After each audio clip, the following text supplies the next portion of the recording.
আসসালামু আলাইকুম, সবাই কেমন আছেন? আজকের আমি গ্রামের বাড়িতে আসছিলাম। তো গ্রামের বাড়িতে আসলে তো শীতের পিঠা খেতেই হয়। তো প্রথমে গরম পানিতে দেখুন চাউলের গুঁড়া দিয়ে দেওয়া হলো, দিয়ে সবগুলা খুব ভালোভাবে মিক্সড করে নিচ্ছে। পানিটা কিন্তু উষ্ণ গরম থাকতে হবে, বেশি গরম হলে হবে না। যেটা আপনার হাতে সহ্য পায় তেমন গরম পানিতে কিন্তু চাউলের গুঁড়োটা দেওয়া হয়েছে।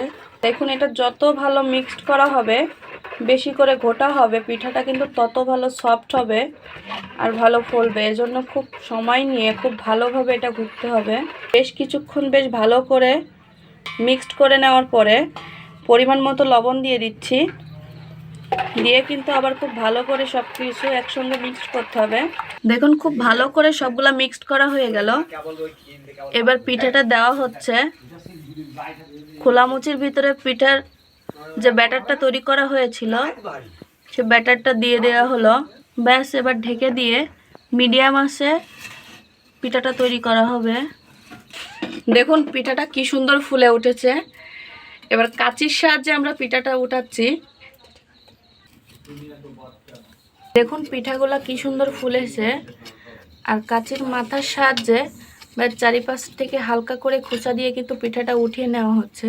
তো গ্রাম বাংলায় কিন্তু এভাবেই পিঠা তৈরি করা হয়। অনেকে দেখে ভাববেন যে কাঁচির সাহায্যে পিঠা ওঠাচ্ছে, এভাবেই কিন্তু পিঠা তৈরি করা হয়, ওঠানো হয়। আপনারা আবার এগুলা খারাপভাবে নেবেন না। দেখুন কত সুন্দর পিঠাগুলো উঠে আসতেছে।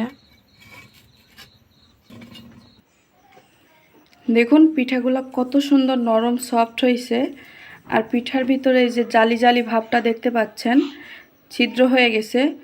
এটাই কিন্তু পিঠার সব থেকে মজার একটা জিনিস। এর কারণেই কিন্তু পিঠাটা বেশি নরম হয়েছে। আর কত সুন্দর দেখুন, ধরতেই ছাড়িয়ে যাচ্ছে।